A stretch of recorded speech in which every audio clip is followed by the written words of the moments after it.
Hello, Leo Risings. Welcome to your monthly zodiac reading for the month of October 2025. As always, we are going to pull an overall energy theme. We are going to pull tarot for each week. We are going to go over those messages, discuss the astrological transits, as well as those tarot meanings and how they could correlate together. Then we are going to pull additional tarot and additional oracle guidance. So let's see what Leo Risings need to know for the month of October 2025.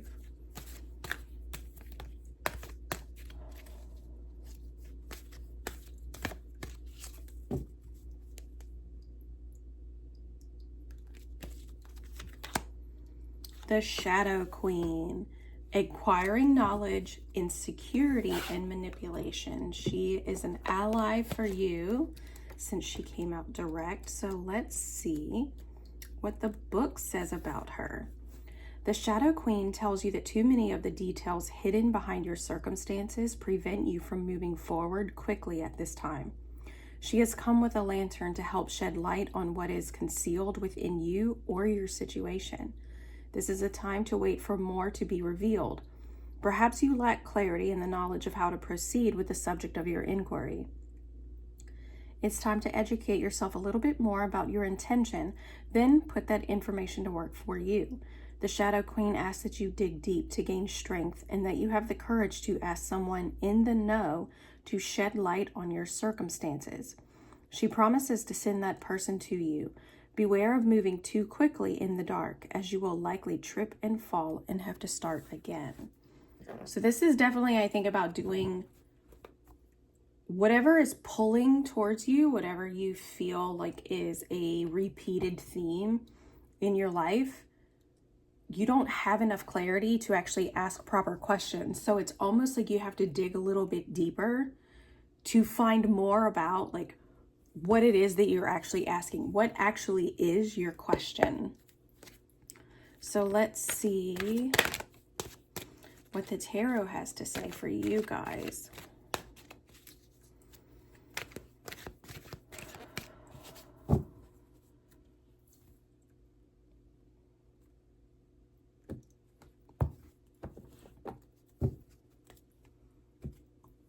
Here in the first week, the Six of Swords in reverse. So this represents needing to revisit a past conversation or your mind and maybe even you're physically going back to either a way of thinking, a particular thought pattern, or even worry that you may have already moved on from, or maybe you thought you've moved on from, but something is kind of triggering that energy. Something is coming back around and your mind is going back to it. This is the week that on the 6th, Mercury, the planet of thoughts, ideas, communication, is moving into the sign of Scorpio. For you guys, this is your 4th house. So this has to do with domestic matters. This could be your physical home. This could be an internal home. This could be family, something around like having to do with the mother. Whatever it is, you guys are kind of going back to revisit something. You're having to revisit, like I said, a thought, an idea, or even going back physically to maybe even home, having to return home, right? This is also the week that we will experience the full moon within the sign of Aries on the 7th. Full moons are a buildup of energy, and the light of the moon is illuminating what it is that you need to see. It could be illuminating why you keep going back to a particular thought or idea. Aries for you guys sits in your 9th house. This is your house of higher learning. This is also your house of self-expansion.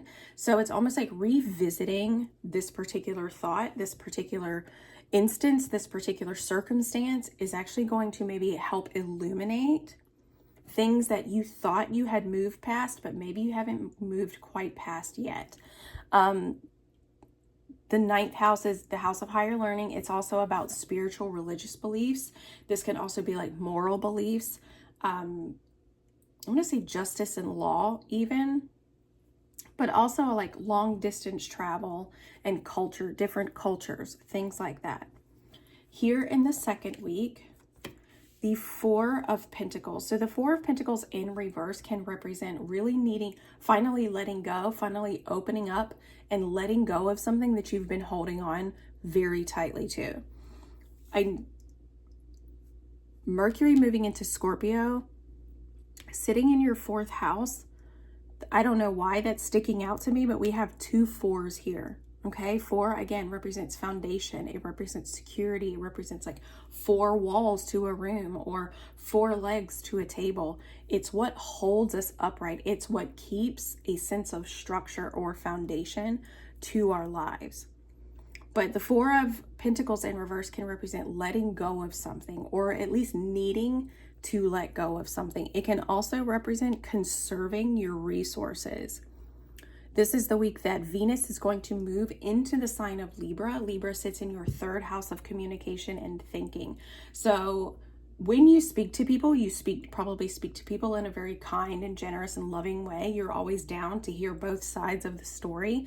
Venus moving into that house, it's going to amplify that, right? And it may even make you more apt. I just heard let go of old grudges. Let go of things from the past. Here in the 3rd week, the Page of Wands in reverse. So this could represent like scattered energy. This can also represent receiving a message of unfavorable news. This is the week that we will have the new moon within the sign of Libra. So new moons are a blank slate or a blank opportunity. And again, this is activating your 3rd house. But anytime we have a particular house activated with a new or a full moon, that opposing house is also being activated, right?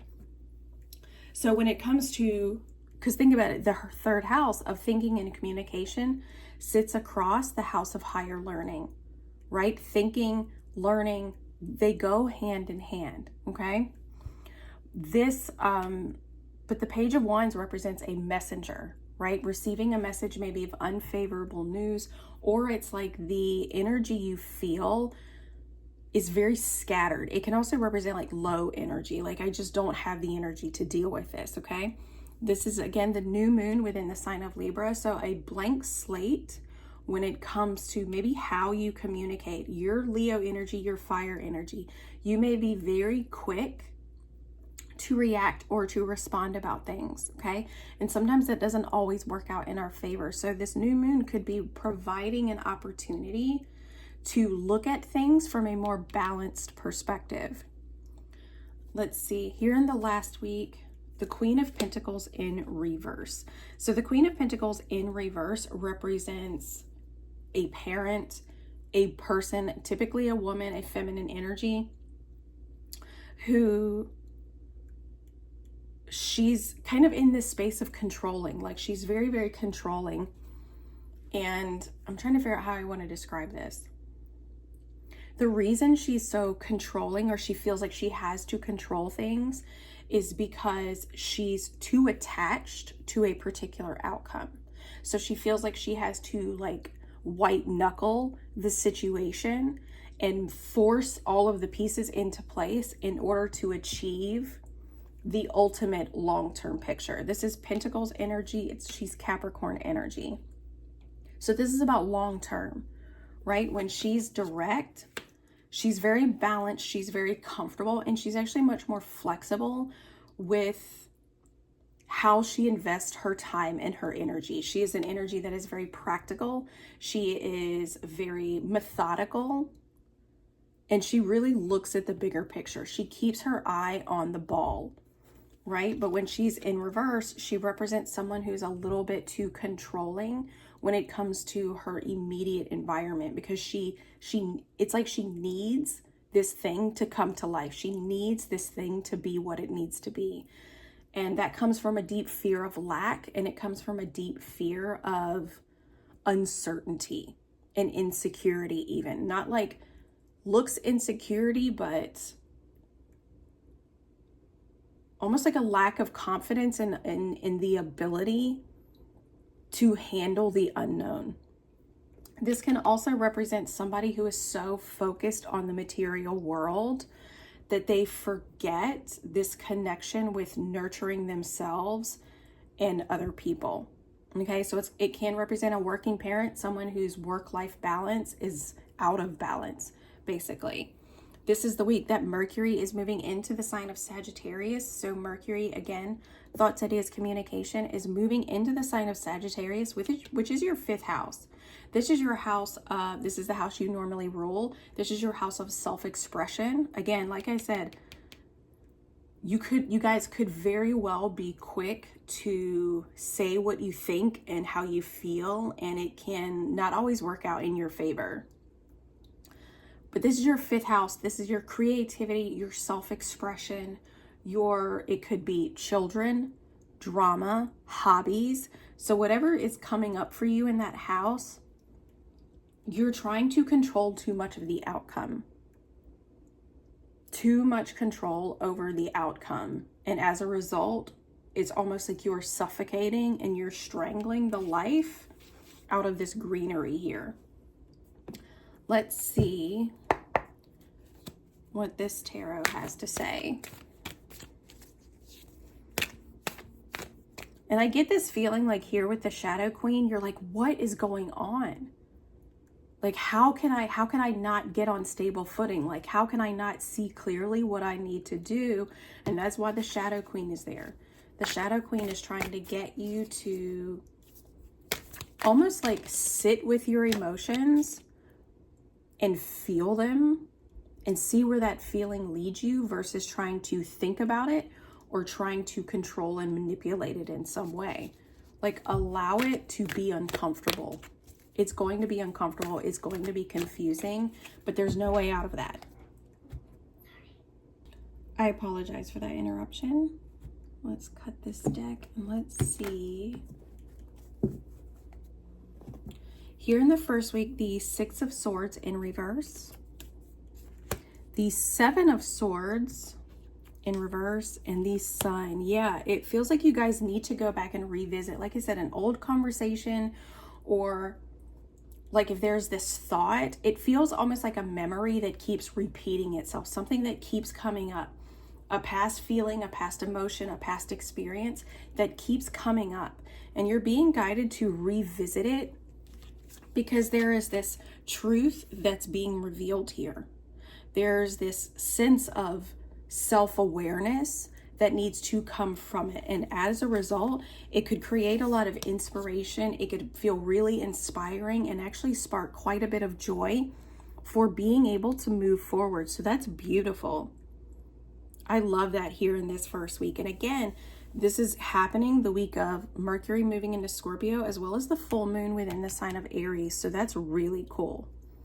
Here in the second week, the 4, and this sense of happiness, this sense of joy or inspiration could actually lead into the next week of you finally letting go of something. Maybe not holding on so tightly. The Queen of Swords, looking at the bigger picture, seeing things very clearly. I love that because this is Libra energy, and Venus is moving into the sign of Libra, your 3rd house, really being able to open up and communicate very clearly. Speaking from a very clear perspective, speaking from that higher perspective, speaking with clarity and compassion, right? That's what the Queen of Swords does. And she speaks from she's emotionally intelligent, but she's also matter of fact, right? She understands that her words may strike a certain chord in some people, but it doesn't change the facts of the situation. She's also very clear about boundaries as well. And the Page of Swords in reverse.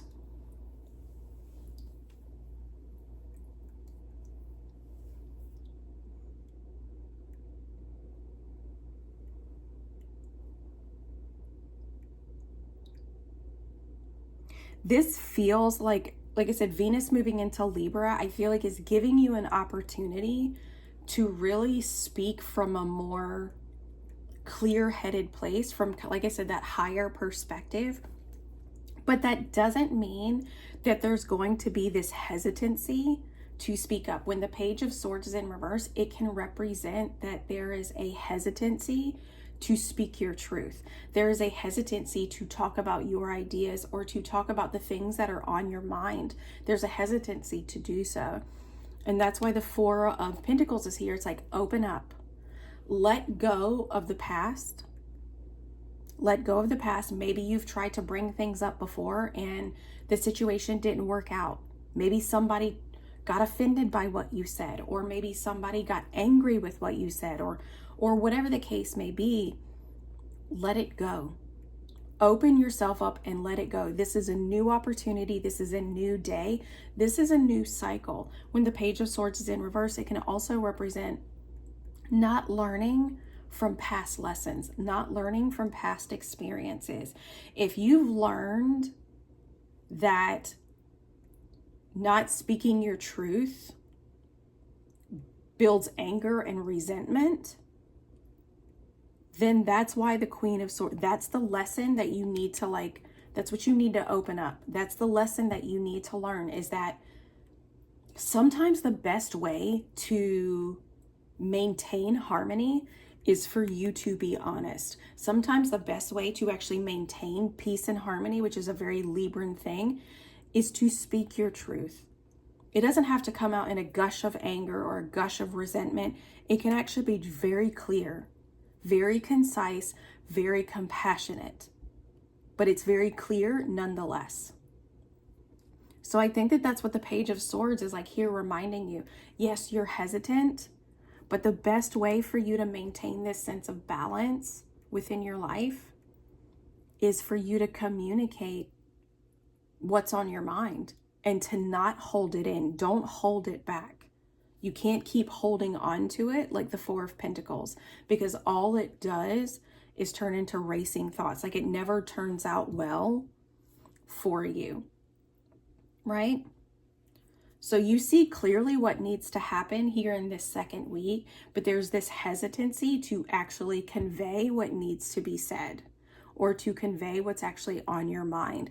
And if you choose to hold on to that, it could return in this Page of Wands, where you kind of explode whatever is happening, because this is the week that we've got the new moon in Libra.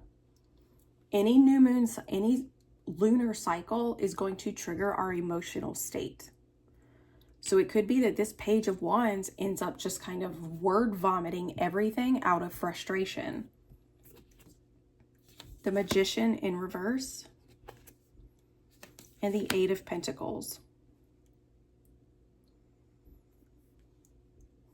So this page is not so much about communication or saying things. I mean, it can be in a way, but with the Magician in reverse and the Eight of Pentacles, there's an energetic block. The page not being able to direct their energy, lack of clarity around where it is they want to invest their time, or maybe even a lack of clarity about what really inspires them, is potentially blocking this manifestation. It's blocking this energy to create your reality with the Magician in reverse. And that's why the Eight of Pentacles is here to, like, you need to keep refining this. Maybe you're not meant to move forward with it just yet. You need to refine it, acquiring knowledge. Maybe continue to learn more about what's going on. Again, your 9th house is being activated with Aries energy, which is higher learning. You can't become complacent with what you already know. And unfortunately, whatever situation, whatever it is that you're working towards, whatever it is that you're wanting to improve upon, you're not going to be able to move forward unless you continue to learn more. And I think that continuing to learn more is only going to come from refinement and actually self-mastery above all else. I wonder what this Queen of Pentacles is doing. So let's see. The Knight of Pentacles in reverse. You trying to control a situation is preventing the energy from going anywhere. And the King of Swords.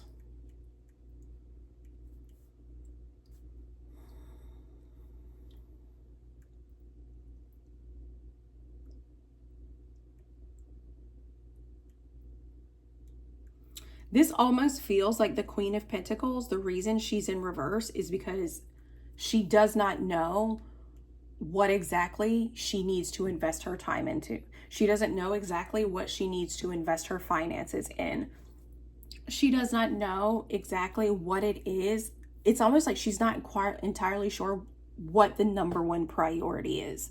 So therefore, She can't take any action forward until she gains this clarity. And the only way you're going to gain this clarity is by looking at this higher vantage point, by looking at the overall picture. So if this is finances, okay, what is my biggest goal with my finances? Is it to just tackle my debt to get on even footing? Okay, well, it's almost like reverse engineer that. If that's the end goal, how do I get to the end goal? What's the step that comes right before that? Okay, well then what's the step that comes right before that? It's like reverse engineering something. Instead of looking at it as where do I start, look at it as where do I want to end? Remember, this is Capricorn energy here. So she's all about the long-term vision, the long-term goal and security. But if you're looking at it from the vantage point of, I don't know where to start, look at it more like, where do I want this to end? What is the ultimate goal? And how do I reverse engineer this so that I can find that first step? Which is why the King of Swords is here. Revisiting, like looking from that higher vantage point, because his throne is on top of the mountain. His throne is high enough, it's above the clouds. So he can see far below. He can see miles ahead. And he sees things very clearly. So I think if you're looking, instead of looking at where do I start, like I said, reverse engineer that. Look at the end goal and then look at the step that comes right before that. Then do it again. What's the step that comes right before that step? Then what's the step that comes right before that step? And just keep going until you get to the bare bones. And I think that's really how you're going to find out what it is that you really need to know.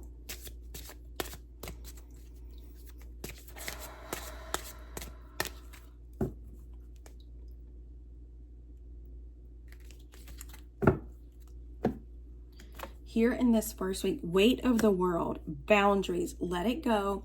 It's not yours to carry. If you're revisiting something, you could be revisiting a situation or a memory that really had nothing to do with you in the first place. And you being able to let it go, to see the truth of that situation, like that's not yours to carry. That's not your weight to carry. And putting in those boundaries between you and that situation is something that's going to help you out energetically. Forge, don't follow, pave a new path, be the leader you wish you had. This is asking you to embody that Queen of Swords energy. Again, she speaks clearly, she speaks compassionately, but she speaks matter-of-factly. Like I said, she's very emotionally intelligent, but that emotional intelligence, her ability to be sympathetic and empathetic to someone else, does not change the fact. She's very clear about, like, I see your suffering, I see how this could be upsetting, but she does not allow that to come into her space. So you need to be able to let that go and be that leader that you wish you had. And it could be that, like, I don't know how to do that. With the Page of Swords in reverse, I don't know how to be that leader that I wish I had. Breath of the cosmos, my will to thy will, micromanaging the universe. Like I said, the Page of Wands in reverse, you're trying to do so many things that it's creating this energetic block. When in reality, you may need to pick one thing and begin to refine that thing. I just imagine someone seeing a bunch of things, like a bunch of little trinkets all over a table, a bunch of little knickknacks, and they just scoop their arms around it and they bring it all to them. Instead of just being like, okay, well, I just want to get all of the seashells. And so they're just starting to pick out all of the seashells. They grab everything and they put it in their lap. So it feels like here, focusing on one thing at a time, refining that one thing here with the Eight of Pentacles. And then the last week, deep cellular healing, physical and emotional healing. And it could be that the Queen of Pentacles, like maybe you're just tired. She does represent the physical body after all. you're very, very tired. And so you have no energy to move forward. Well, maybe you don't need to exert a lot of physical energy. Maybe you need to use more mental energy than anything. Like I said, look at your long-term goals and reverse engineer it. How am I going to get to my end goal? Right? So I think as this month goes on, the Shadow Queen accompanying you, she's going to be able to help you along the way. She's going to be able to help guide you. But I think your biggest bet is this Queen of Swords here, and focusing on one thing at a time. These two cards are really like sticking out to me, or at least these 2 weeks seem to be like the meat and potatoes of the entire month. Being that leader that you need in your life, that you always wish you had, being that teacher maybe that you always wish you had, and then focusing on one thing at a time, refining one thing at a time. So I hope you guys have an incredible month, and we will see you next time.